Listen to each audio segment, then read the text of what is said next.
Well, thank you, Mr. Chairman. Welcome to all of our guests today. Thank you for your appearance.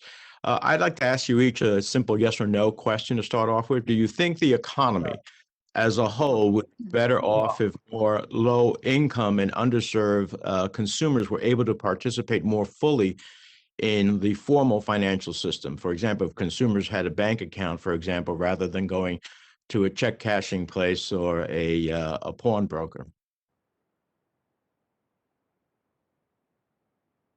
I'll Could I say get yes. I'm sorry. Absolutely. I would say yes. Yes. Yes. Yes. Okay. So, Mr. Moynihan, Mr. Scharf, Ms. Fraser, Mr. Diamond, have you implemented any no cost, no fee initiatives to help unbanked consumers obtain bank accounts? A simple yes or no.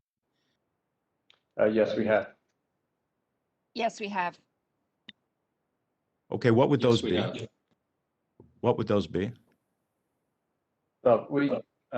Senator, we introduced a no overdraft account a few years ago. It represents about 30% of our new sales, especially to young people. It provides no ability to overdraft, which saves consumers, helps them manage their finances.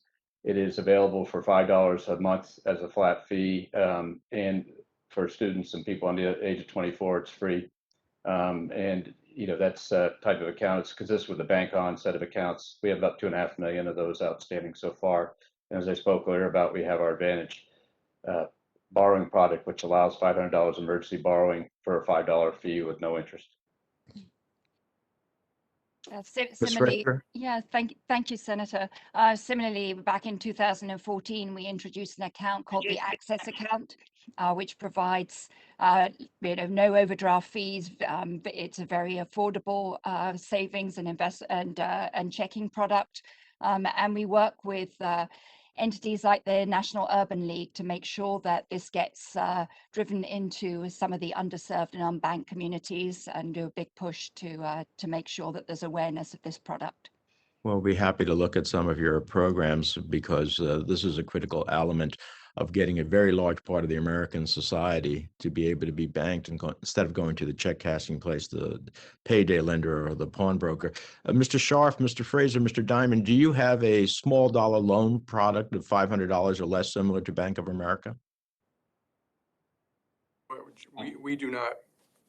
I do not believe I do not believe we have one, Senator.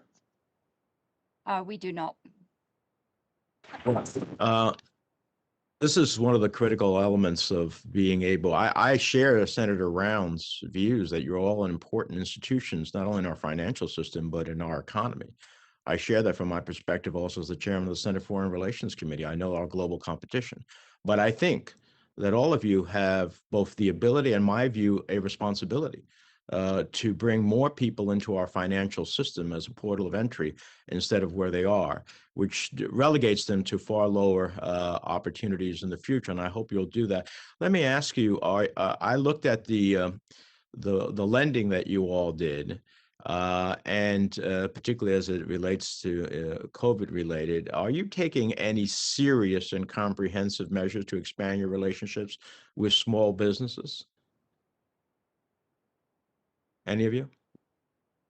I think we're almost all of us making extensive efforts, particularly making sure we open branches. I think most of us have 25 or 30% of our branches in LMI, majority minority neighborhoods. Most of us have small business programs with outreach and partnering with CDFIs. Most of us have put money into equity or loans into MDIs who are in those communities. And so, yeah, we're all making fairly extensive efforts and hope to do more. I looked at your PPP lending, and in fact, there is a disconnect between what I'm being told and the number and distribution of PPP loans, especially as it relates to minority-owned small businesses. So I'd like to call that all to your attention. Maybe you're not getting the right information internally.